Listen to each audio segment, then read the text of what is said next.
Welcome to Prepping for the Studio. If you're a musician or musical artist that wants to learn more about what goes on, how to prepare, or how to make the most out of your studio session, you're in the right place.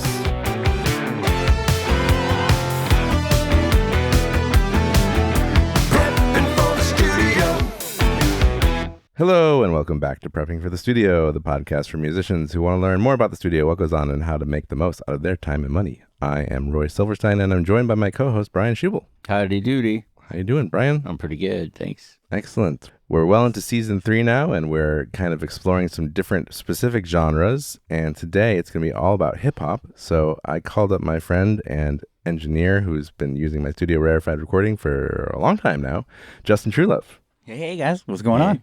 Right How you doing, Justin? Awesome, man. I'm excited to be here with you guys. Cool. Just nerd out. Yeah. I'm really happy to have you on to talk about a genre that we haven't really touched much because Brian and I kind of more come from a band background, I guess, although you've worked with some hip-hop guys. Yeah, I just got a song to mix today. Well, there you go. So you'll have some things to say too, but I just feel like our focus has been so much on like instruments and like, artists, like band stuff. Mm-hmm. And I was like, you know what? There's a whole other set of concerns perhaps in the genre of like hip-hop or rappers or whatever that's huge, you know? And we should probably address that audience too. For sure. So I know you've been kind of in that world since I met you, and I wanted to bring you on for your perspective on that kind of stuff. So, well, first of all, we just want to, get to know you a little bit. Like, did you grow up in San Diego? Yeah. So I grew up in San Diego, Chula Vista area specifically. Right. And I've just always been around music, but never was a musician, never learned an instrument or anything. But all my friends were always in bands, and I was always like the friend that helped carry stuff or set up the microphones. The roadie. Yeah, the roadie, basically. Yeah, I took on that role. But in high school, they offered me a music engineering course. I didn't know what that was, but it sounded awesome. So I joined that, and it turns out the teacher was the live sound guy for Drake and Josh. I forget his name. Sorry, bro. But he was kind of like the first inspiration. He was the first guy to show me Pro Tools. I didn't know anything about that stuff. And so he showed us Pro Tools in class, and he had us like mesh songs together. So at the time I was listening to a lot of like hardcore music and metal. Okay. And I would take breakdowns and just kind of put lead ups to breakdowns and then put a different song's breakdown. And that's kind of where I learned editing, I suppose. Yeah, and sort of the mishing and moshing of things, which is part of hip-hop, the kind of cutting, right, Yeah, a lot of like creating patterns, I guess, and drops and lead-ups and, transitions. And then after that, my real start was in my 12th grade year. My parents bought me an iMac as like an early graduation gift. Nice. Okay. And then it had GarageBand on there. So of course. I just discovered GarageBand, much like your last guest, Harrison. Oh, yeah.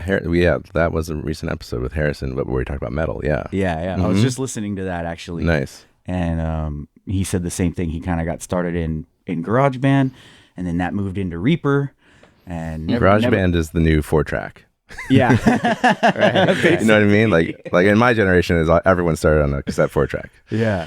And now everyone started on GarageBand. On GarageBand with no aux channels or anything. I didn't know what that was, because it wasn't a thing with GarageBand. Mm-hmm.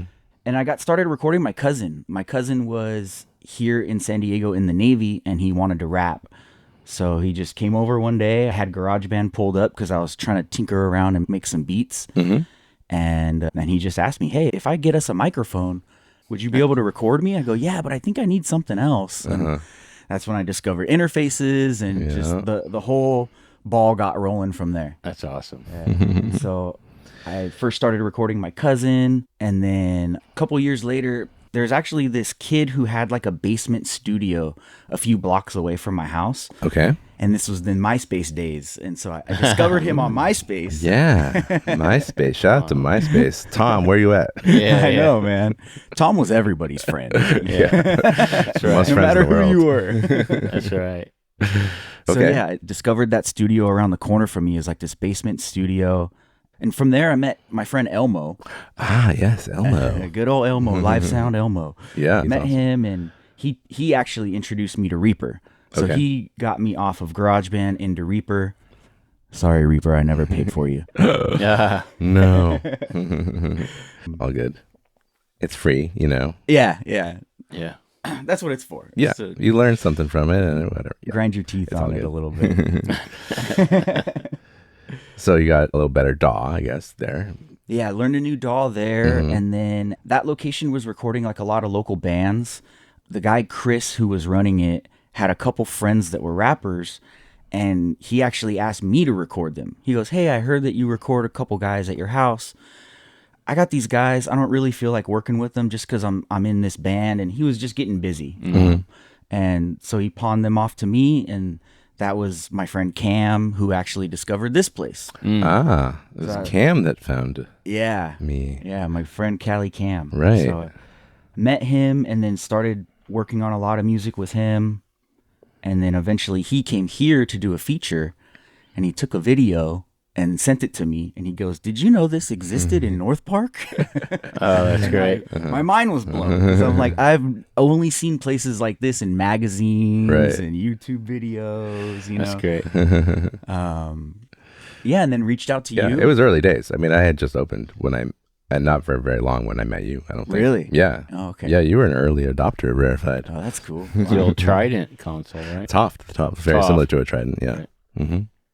Oh, that's right. Yeah. The green knobs and Green Yeah. and red. Yeah, the Toft ATB. Yeah.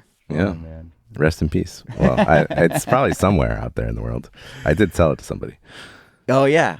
I remember. Yeah, I don't know what happened to it, but I don't know either. I'm not too sure. so then you just got more and more immersed in this, I guess. You actually started doing stuff here, and you were out doing stuff various places. Yeah. Gold Standard and Yeah, Gold Standard. That's actually where the Toft went, right? no, they just got a similar one. Oh. But I sold it to someone else. Yeah. Oh, okay. Mhm. Okay. I always thought it was your example. No. That's funny. Yeah. So came here, and then you kind of taught me a lot of. I had never really worked with analog gear at that point. It was just microphone into an interface. Right. Not even like standalone preamps. I hadn't even messed with those or touched those, and so it was just a lot of like learning things on YouTube. You know, I didn't know people like you back then. I didn't have access to any that type of knowledge. You Right. know? Just tape op and Best magazine. yeah, and Pensado's place Cool, and that yeah. kind of stuff. Yeah, man. And then came here and my world opened up, and I fell into a lot of hip hop and rap because of my beginning days. I got the chance to record a couple bands here, but I think just because of word of mouth, naturally, naturally fall into that hole of what you've done in the past. And Yeah. I assume you like it. I loved it. Yeah. I loved it. I tell people I grew up on gangster rap and punk music. So, Right on. Yeah, that's great. so if I can record any one of those, I'm happy. That's great. That's cool, man. So, okay, well, let's get into some of my questions here. Starting with like from the artist perspective. Let's say you're a new artist. You know, how would you go about like choosing a studio or an engineer from a hip hop perspective? Like, what's important? Because I always look at this place and I think, man, my Rarefied is kind of overkill. I'm set up to record a lot of channels. For hip hop, it's like you only need like one channel. Yeah, I think on the technical aspect, it might seem like overkill, but that genre of music it's all about the vibe and the energy, you know? So a place like this really sets the tone right away when you walk in, you know?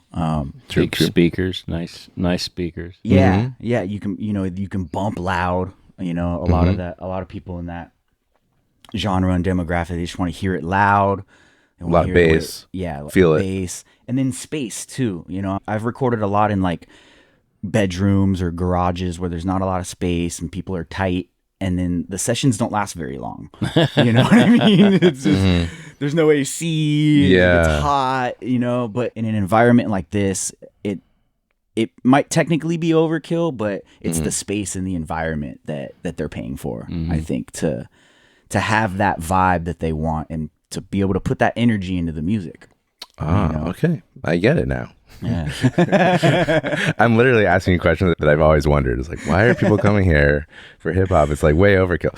Yeah. And in the social media days now, it's all about posting and content. So, you know, when they pay for a session in a place like this, they're getting all of that.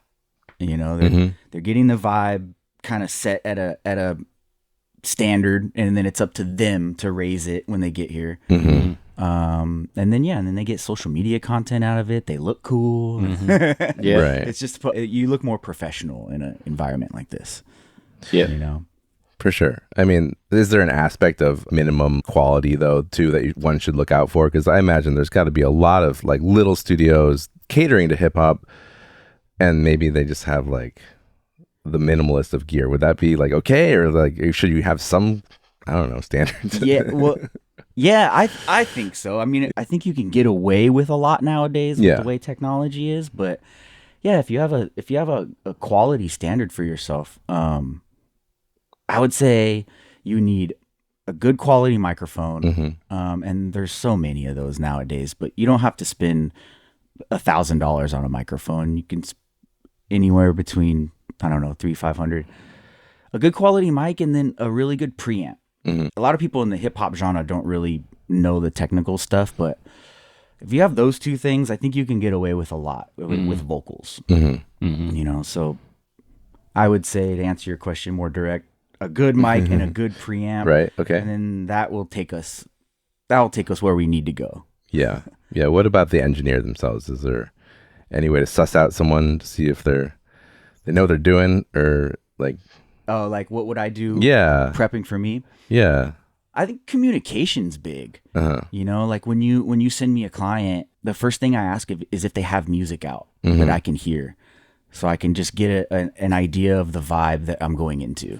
You know, so it's not like a blind date. Yeah. You know, I'm kind of going into it with at least an idea of how loud or how low they might be. Yeah. And just to have an idea of their genre.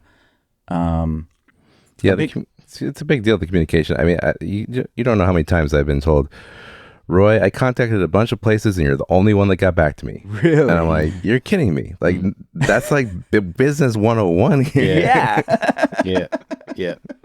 It's like they're standing at the cash register, just not answering you at all. Yeah. Don't you want my money? Yeah. What's up with that, Brian? I don't know. I always get, I mean, I reply right away, and then they always come back to me and they say, oh, thanks for the fast reply. Yeah. So I'm assuming I must be faster than everybody else. Yeah. It just seems like common sense to me. I just have email open when I'm working, you know. So, right. But it is important. Like in my personal life, if I'm like looking for, I don't know, a contractor to do something at the house or whatever. Yeah. Like if it takes forever for someone to get back to me, I'm like, they're already out, you know? Yeah. It's a bad optic. Yeah. You know, it just doesn't look good on you. But when you reply right away, it makes it seem like you care about what you're doing. You know, I'm going to lean more towards that than anything else. Totally. You know, you can get an AI assistant. You can. Now there's no Brian's excuse. not here right now. I'll give him the message. He'll call you back. Right. Now there's no excuse. Yeah. That's hilarious. Another thing I wanted to mention on like my prep is kind of setting an intention for the session. I always ask them, like, what is your goal? Because sessions can go multiple ways. You know, sometimes guys just want to come in and listen to the music really loud to write to, and it's more of a creative writing session. Right. Or are we coming in and just trying to knock out as much work as we can, you know, and utilize the space and the time as much as possible. So like knowing what the artist's intention is so that you can, you know, make them happy at the end of the day. That makes sense. Yeah. Yeah. So with that, like for the artist side, let's say they're coming in to record something. I mean, that's probably what they're doing, but although it could be a writing session, like you said, but like what kind of files or things should they be bringing with them? Like, or anything else, you know? Most definitely send all the music you have. Most of the artists I work with are purchasing beats off of BeatStars or downloading them off of YouTube or something. So they have the music ready. Send that to your engineer so that he can put it in Pro Tools, get the Pro Tools session ready. And then by the time you get here, I can hit spacebar and the music's going, and then boom, the vibe is rocking, you know, right? And we're off to the races. Is the YouTube a legitimate way to get a beat? No. Not really. Splice. But Splice. Splice but, is popular now. But so many artists do it now. You know, they can't afford the beat. They'll spend the money on the studio time instead, and they'll just send me a YouTube link. And I mean, I want to record it, so I'll rip it off of YouTube, right. and we'll do it. But a better way is with BeatStars, or what are the other platforms where you would? Yeah, a little bit more professional way would be like purchase the beat from the producer on BeatStars or whatever, you know, whatever site it is that. Yeah, there's got to be more than just that one. Definitely. I just forget at the moment. Yeah. But yeah, purchase the beat from the producer, get the wave. When you purchase a beat on there, they'll give you like an email with the download link. You can just send the engineer that download link. Okay. And then we can download it and get it going. Now, is that just the stereo mix from the producer? Yeah, most of the time with the artists I work with, they just have the budget for the stereo mix. But I always encourage stems if you can get it. Yeah. So purchase the stems if you can. Yeah, and why is that? We could just do way more with it. We have a lot more control with the music. If you just download the beat off of YouTube, you're limiting me. You're limiting what the engineer can do for you. You're taking like a cake that's already been baked, meaning the producer already mastered the beat. They got it as loud as they can. Yeah. You know, and then now you're taking that and putting your vocals or your frosting on it and rebaking it. You know, so. Yeah. It's like a reheated dish. Yeah. Never as good. I would imagine if you have the stems too, you can make arrangements differently. So you can cut things and bring them in, make a breakdown, all that kind of stuff. Yeah, Easier. totally. And I try to encourage that as much as I can, because a lot of artists I work with they just write raps and then perform them, and they don't really think about the music arrangement side of things. But if you are an artist that's interested in that kind of stuff, buy the beat from the producer, because then you can really change it, and we can do a different intro than he had, a different outro. Yeah. It allows me more creativity with drops, like doing beat drops and stuff like that. The other thing I've always thought about is like, okay, these people who are making beats, like maybe they're awesome at making beats, but are they like the best mixer in the world? Maybe not, right? So like that's another great reason. Yeah. So it might be like an okay mix of what they did, but like it could maybe be like way better if you had the stems and gave it to someone who like actually, you know, spent some time and had some experience mixing. Yeah, totally. Yeah, these producers they're just using, you know, AI plugins and these days, I guess, super fast stuff, because they're focused more on the beat, which I would be too. Makes sense, yeah. But yeah, that's what I'm saying. It's like they're just kind of cranking out the beat, which is important, obviously, but like the actual mix of it, like, I mean, that could be a whole other. It could be a whole other thing. Yeah. And so yeah, artists get stems. Yeah, that's good. That's good. Get stems. Get as much as you can. Yeah, that's what I would encourage too. And not that I know much about it, but it makes sense to me, just intuitively. Like having the stems or multi-tracks or whatever you want to call them, would just give you way more flexibility and let you mix it better and get the voice in there better. Because if you're trying to put a voice into a really dense mix, big time, hard to do. It's super tough. A lot of times it sounds like if you don't have the stems and you just have the beat off of YouTube or even just the wave file of the beat, it often sounds like the vocals are just sitting on top of the music. Right. You know, in some cases they want that. Okay. You know, some vocalists, they want to hear themselves the loudest, and in which case I'm cool with, you know, hey, make you happy. I mean, I'm sure we can make it work, but it's just not ideal situation. It could be probably better if you had the stems and you could really carve out a space for that vocal. Yeah, it just makes my life easier, and you save studio time. So, oh really? If you're making my life easier, you're saving yourself money on studio time. Gotcha. You know, that's true. So make life for the engineer as easy as you can, and you'll get the most done in a session. Right. More bang for your buck, you know? Yeah. Well, what about the idea too of instead of going on BeatStars and all this, like maybe find someone in your local community who makes beats, because there's got to be a lot of them, probably. I mean, if you live in any kind of urban environment, at least. Yeah, totally. And then that will just be easier to get stems from them. Yeah. Because you have like a relationship. Or more of a custom product, a more custom kind of beat for you. Like if you're looking for a certain style or particular vibe or whatever, you know, you could really work with them on it. Yeah. Yeah. You can really hone in and be more creative. You're not like limited to the sounds that producer used, you know? Yeah, you can be like, oh, I like that, but change this, you know. Mm-hmm. Are you ever on a session where somebody comes in with like an MPC or an SP1200 and they're making beats on like live? Only once. Only once here a few years ago, and it was here. Mm-hmm. Yeah, that was fun because I didn't know how to. I didn't know how to record the MPC at the time, or how they wanted to do it. And, But yeah, that was interesting. That was cool. Is that more how it was done earlier? Like, Back in the because you day. worked with like Ice Cube and stuff. Yeah, right? Yeah. And they'd also use a lot of samples off records, the actual turntable. You know, so you would make lots of tracks of those, and you would do cuts on the SSL. So, like in a section, if there's a horn playing and they want the horn to come out, you would turn the SSL channel on and EQ the horn out, and then you would do a cut for the next section, same music, but the horn would go down, and then the music would play, but something else might be accented, like guitar or something like that. It was a trip. Oh, interesting. A whole other way of working. Yeah. Yeah. I actually had a Kai MPC for a long time. Oh, cool. Yeah. Those Nice. are so fun. I have the digital version of that now. Yeah, no, you can get it on your phone. Yeah. Crazy. Yeah.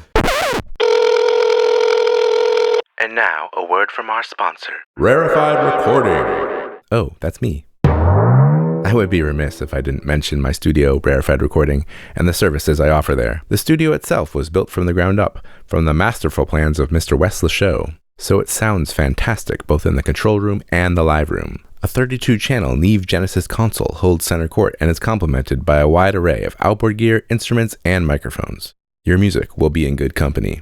If you live in the San Diego area, just head on over to rarefiedrecording.com to learn more and book a tour.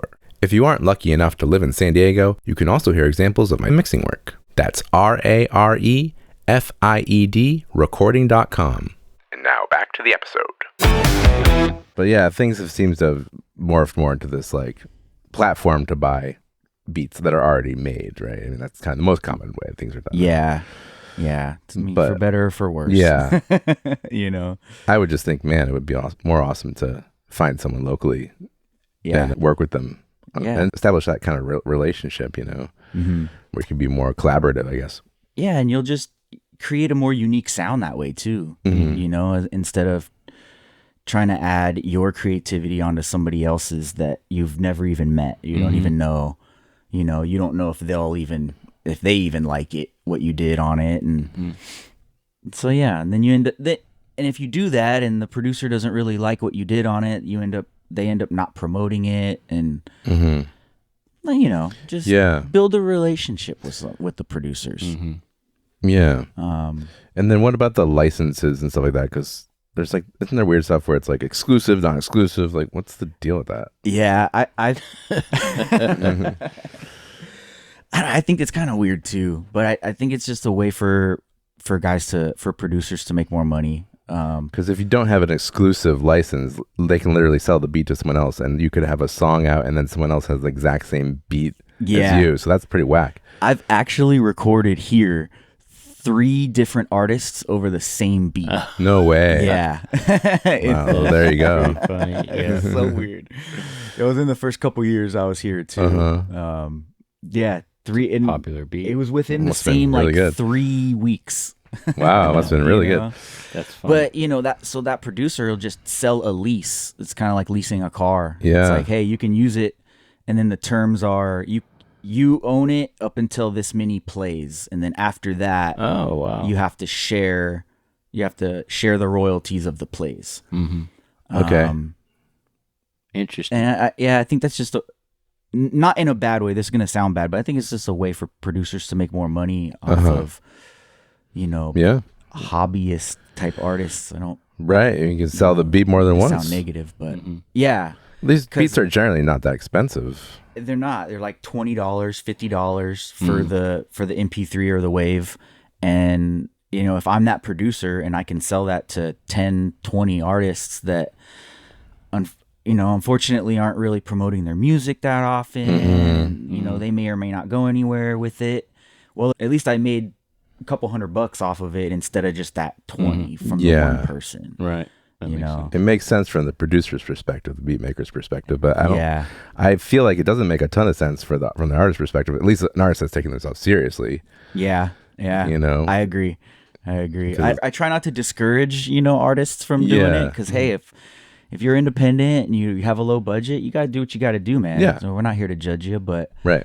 yeah, if you want the best advice and you want to go further with this, purchase the music from from them, or if you can't, try to build a relationship with a local producer. And yeah, I feel like some of the best music is made by two people or 2 to 3 people anyway. Like you can be a Trent Reznor and be in your room all day by yourself and making stuff, and you might make some gold, but I mean, look at the Beatles. The Beatles are, 4 guys. Yeah, that collaboration. That's the word I was looking for. I don't know why I just skipped Yeah. But some of the best music is done in collaboration. Right. And a collaboration isn't purchasing that beat off of BeatStars and recording your thing onto it, and then that producer never having heard it at all. Right. No, that's just a transaction. Yeah, exactly. Exactly. And unfortunately, I think it's just become a lot of that. Yeah. A lot of transaction based sales on Mm-hmm. beats. But Wow. Yeah. So it goes, I guess. But yeah, maybe you guys can change it out there. That's right. yeah. That's right. Okay. Now, some people are also singers in this genre too, like not just rapping, singing too, but a lot of times with autotune is what it seems like. But as an effect, as not like they can't sing necessarily, but like that's the sound or whatever, right? Yeah, it's just part of the sound now. Yeah. Is lot that of tricky to do? Because you're doing it in real time, right? You put autotune on the track and they're singing with it on. Like, Yeah.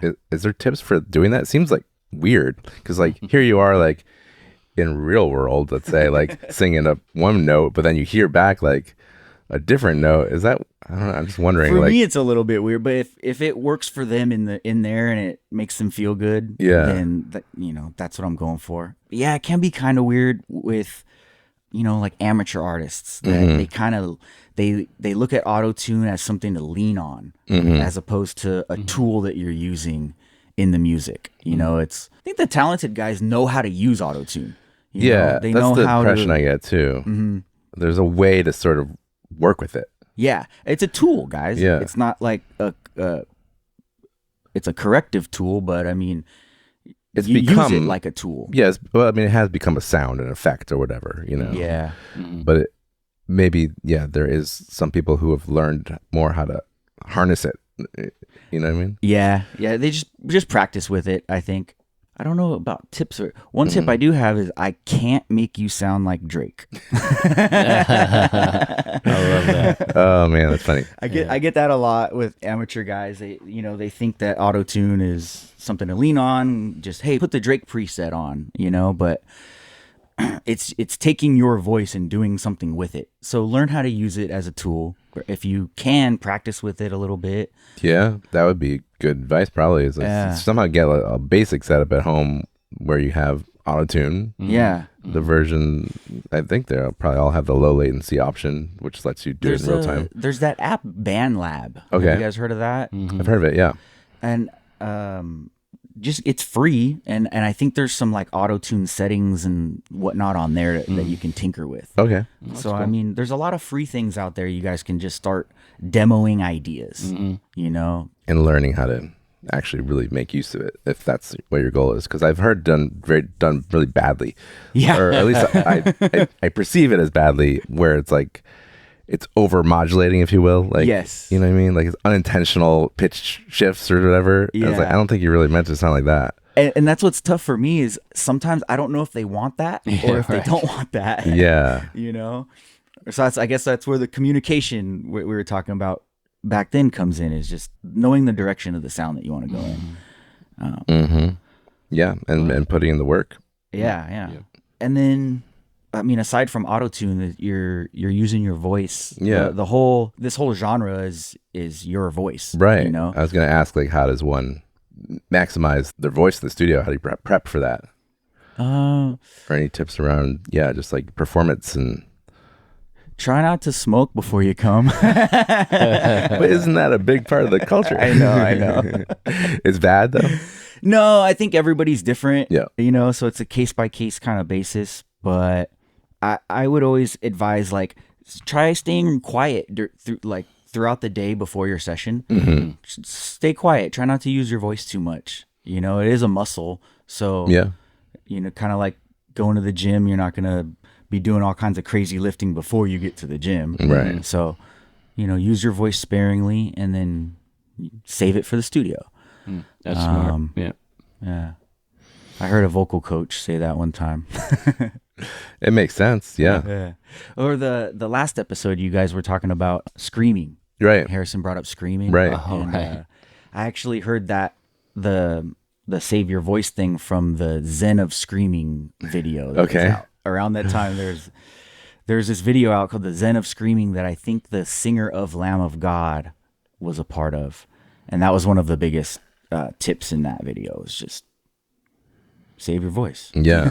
Don't use it. From your experience with working with a lot of different artists, is there any other kinds of like mistakes you feel people are commonly making in the studio or before they get to the studio or? Yeah, practice your stuff. Mm-hmm. You know, especially if you're coming into the studio and you have a song ready to go and, you know, you've already sent me the beat and everything's, have rapped it. If it's a rap song, have rapped it in your car a few times. Know the delivery that you want to give, the energy of your voice that you want.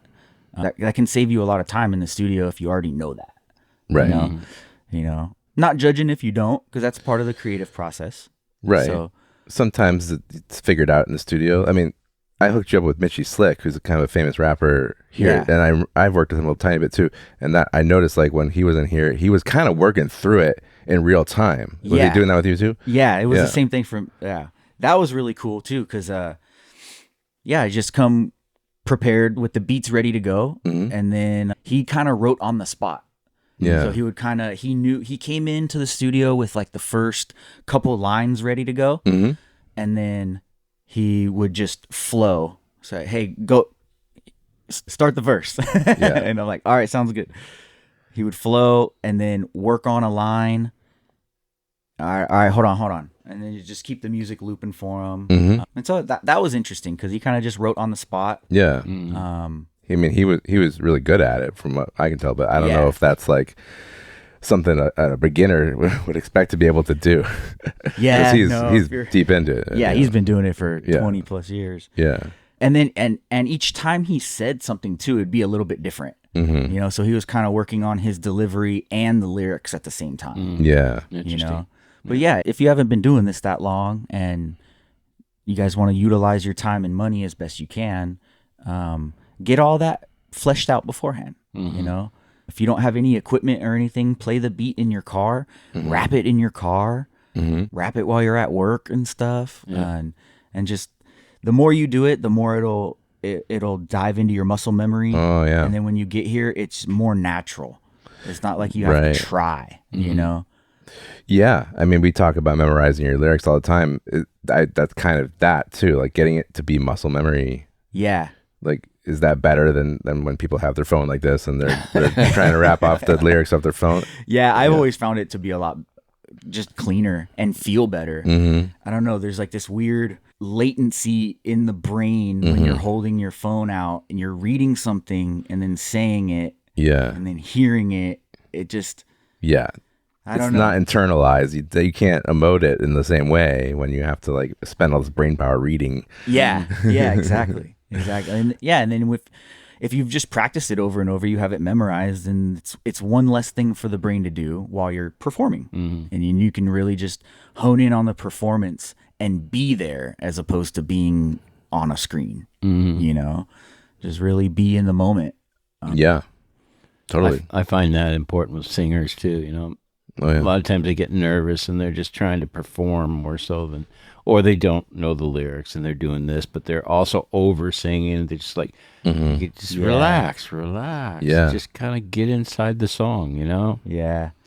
I guess that's where the psychology of our job kind of comes in. That's the aspect I wasn't prepared for with this stuff is, you know, getting them to be comfortable especially in an environment like this, they might not be familiar with. Can be intimidating. It can be a little bit intimidating. As much as people are coming here before the sort of the vibe and the like the wow factor. But at the same time, they could be like, oh man, this is if a you've lot. got a bunch of people in the control room looking at you while you're out there in the studio on a mic. Yeah. That too. Yeah. The red light comes on. Yep. So with that said, like, know yourself, and if you perform really good with your best friend next to you, bring him. Yeah. You know, and have him right here. Or if you know you're a little bit self-conscious, you don't want people around, come alone. You know, and I guess over time I can help you with that as your engineer. I'll get to know you a little bit. Kind of see your tendencies and stuff, and then advise you as best I can on what I think you should do next session. But yeah, just getting the vocalist to be comfortable, because the instrument is your body, you know, and you got to get yourself into that same space that you were in when you wrote the song, you know? Yeah, going back to what is the song about and feeling those feelings again, and that will help you really put it into the performance. And the more you practice it, you know, the easier that'll be. The easier that performance will be. Yeah. And you can, you know, set up the environment around you so you're comfortable, because some people like the lights really low, some people don't care, some people want to be kind of hidden away, right? Yeah. Not seeing anybody, like, you know, no eye contact, you know, it just depends on. Yeah. A majority of my sessions, I'll face the artist away from the glass. The glass here. Oh, wow. Yeah. Just because I think I put myself in their shoes. I wouldn't want to be looking at a bunch of people. Just try to put you in your own zone, you know? But that makes sense. If you want to, I'll turn it around. No big deal. But Yeah. Okay. Here, I'm going to hopefully have you answer another question that I have about hip hop trends that I see. The most common cold call I'll ever get at the studio for someone who wants a day of session is a hip hop session. Why is that? Day of? Yeah, most people are planning ahead, and 9 times out of 10, if I get a call from someone and they're like, hey, I want to know if I can get in today, 9 times out of 10, it's a hip hop session. Is there something about hip hop that like people want to like do it now? Like, I guess the simple answer to that is because it's all about the vibe, man. Okay.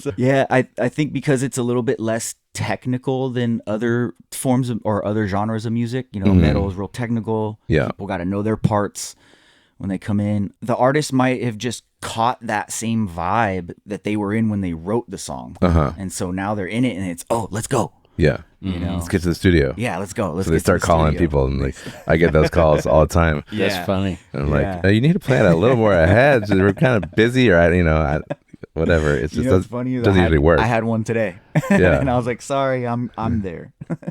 I'll be there recording a podcast. Yeah. So I don't have a long answer for that. I think it's the nature of the music. I think.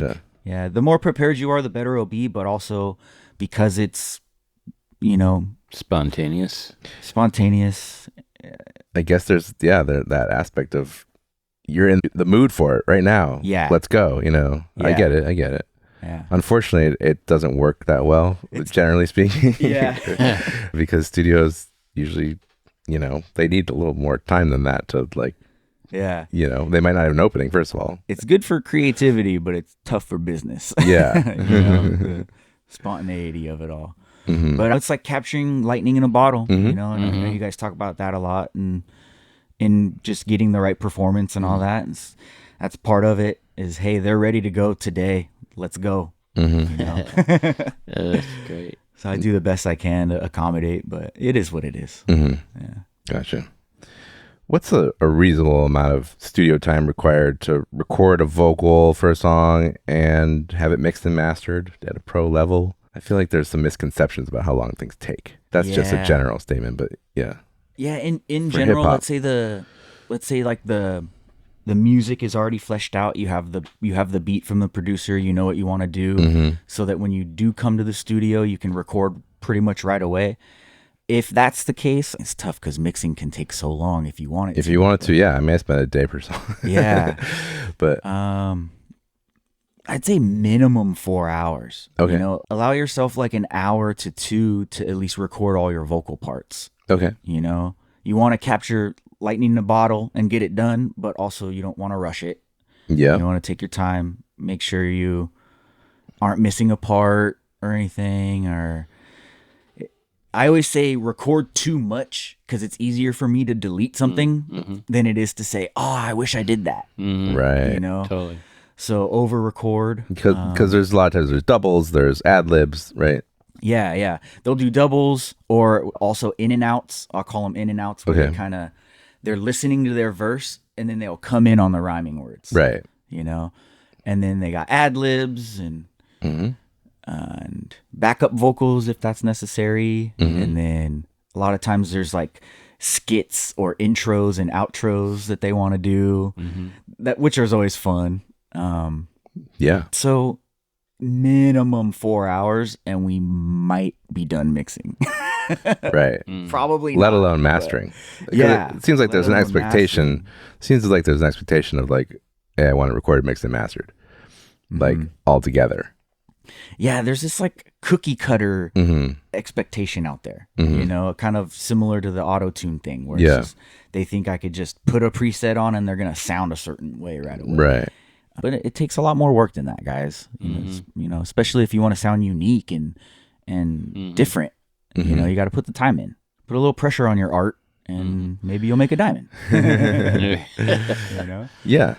Yeah. Well, I mean, it kind of goes back to like, you know, you got to invest in yourself, you know, if you're taking it seriously, right? Invest in yourself. So maybe you go to the better studio. Maybe you go to the engineer who's been doing it longer. Maybe you know, spend more time because, you know, why are you just kind of pooping it out? Yeah. Totally. This thing that's so important to you. You know? I've convinced a couple of friends that I used to record at home or can record themselves to come here and record. You know, at first it seems like a big cost, but at the end of the day, you're saving a whole lot of time editing, mixing, and all that because you're getting it clean right away. I'm getting the vocal pretty much how I want it. Yeah. Right now, you know, just do it the way you want to do it. Yeah. Sound how you want to sound. Put that energy in that you want, and then it's pretty much there. Yeah. Yes. Same thing for the bands and all that we do. Talk about committing to the sound, you know, performance commitment to the sound. I guess the same thing applies. Yeah. I just tried the other day with a session of mine with Kulimar. He had some backup vocals to do, and instead of like mixing them down and lowering the volume and taking away some low end, I just asked him to take like 7 steps back. Right. Great. And then I just used that track. Yeah. And I got more of the room. Yeah. You know, it was a little bit thinner and I didn't have to EQ out as much. Right. And That's cool. it was good right away. Yeah. Yeah, that's great. There you go. When it comes to mixing, are there other like alternative mixes that an artist should be getting, like acapellas or instrument? What are they? The most common thing is show mixes where they just want like their main vocal muted, or in the verses I'll mute their vocal and then maybe keep their hook in but turn it down just a little bit, and then they have like their backup vocals are still in it so that they don't need a hype man. Yeah, know? gotcha. TV mix. TV mix. Yeah, that's what they call it. You take the lead out. They'll leave in the background backing. stay. Yeah. Ah, okay. Makes sense. What about if you need a clean version? Would that be important? Yeah. Yeah. Yeah, clean versions. Yeah. Yeah, I do a lot of clean versions just for radio, Yeah. for pretty much. The non-explicit version. Yeah. So the kids can That- listen. Yeah. The instrumental. Yeah, pretty much instrumental acapella, show mix or TV mix, and then a non-explicit one. Yeah. Which is kind of rare now. Oh, really? I haven't done it too much. People wanting the non-explicit Yeah. or people not using expletives. No, people not wanting the I imagine that. Expletives aren't going anywhere. Okay. Cool. I think we already talked about smoking in session. It sounds like not necessarily the best idea for vocals. Yeah, I mean, try not to before a session, but during the session, if you need to, just kind of fit the vibe, then go ahead. But Yeah. I get it. I guess it's a case by case with the smoking thing, Yeah. you know. Have you ever had anyone go too far? Oh yeah, I've had that experience too, yeah. Yeah. Oh, so I guess know yourself. Don't overdo it, guys. I had a guy here one time. He came, was already drinking. He strolled up with a beer in hand, and then smoked outside. Was just rambling, and he eventually passed out right here. Whoa. Yeah, it was a bummer. I felt bad. I didn't know what to do. I tried to nudge him and wake him up. Yeah. But yeah, he just passed out. So I just waited till the end of the session. I just kind of, he had a little bit of vocals done. So I just sat here tinkering with it, mixing it a little bit. And yeah, I waited till he was done. I don't think I ever saw him after that. He went to rehab. Yeah. Maybe, yeah.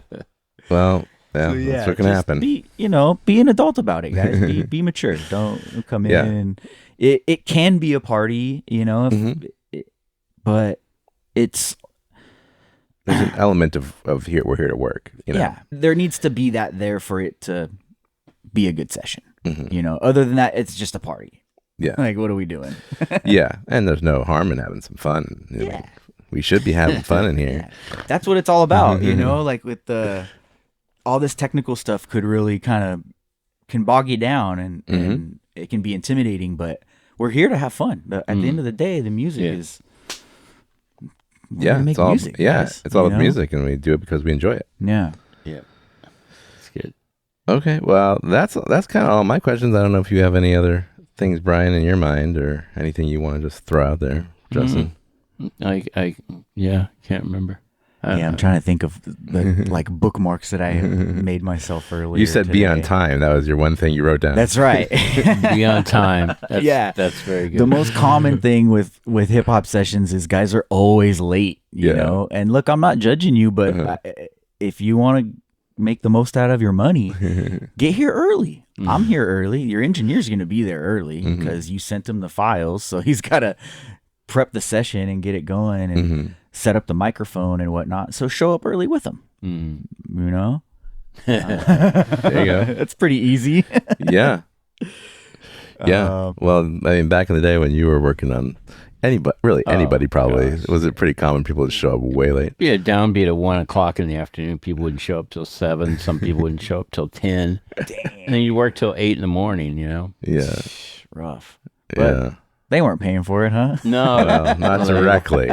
Well, yeah, not directly labeled, and Then they, they don't see any residuals until the label gets recouped. So exactly. I'll tell you one thing. I remember working in a studio. I was working on a rock band, and it was a 2-room studio, and in the back was Snoop Dogg, and we always knew when he arrived, and it was usually around 4 or 5 in the afternoon, because you just get this big whiff of waft, is it? Waft? And it would seep into our room too, because we were in the studio before his. Yeah. But you just smell this constant smell. So, Snoop's here. That's funny. Yeah, I mean, that's so strong, because Cool. I know you guys don't smoke in the studio, but I know maybe you're rolling, or maybe whatever, you smoke outside and you come in, because when I come in in the morning after one of your sessions, I still smell a little residual. It's no big deal, but I just noticed oh wow, yeah, they were In the lounge. yeah. It's loud. Is what the kids say. That's loud. Yeah. As soon as you open your pack of weed and they can smell it. Whoa, man, that's loud. Okay, well, no, it's not a problem. Yeah, it's been great having you on. If someone wants to get in touch with you, what's the best way? Instagram, guys. What's your Instagram at Mixed by Truelove. There you go. MixedTruelove. Yeah, go check out Justin there. And thanks for listening. And we'll catch you on the next one. Right on. Right on. Good nerding out with you guys. You too. Cool. All right, peace. That's our show for today, folks. Thanks so much for listening to Prepping for the Studio. If you enjoyed this episode, please leave us a 5-star review on whatever platform you listen to your podcast from. And don't forget to subscribe and tell your friends. Episode info and my ebook, A Musician's Guide to the Recording Studio, are available at preppingforthestudio.com. If you have any questions, feel free to reach out there. Prepping for the Studio was recorded and edited at Rarefied Recording by me, Roy Silverstein. Theme music written by myself and Ariel Levine, performed and recorded by Ariel Levine. Many thanks to my co-host Brian Scheuble and you. best of luck to you and your musical endeavors. And remember, as Alexander Graham Bell once said, before anything else, preparation is the key to success. We'll see you next time.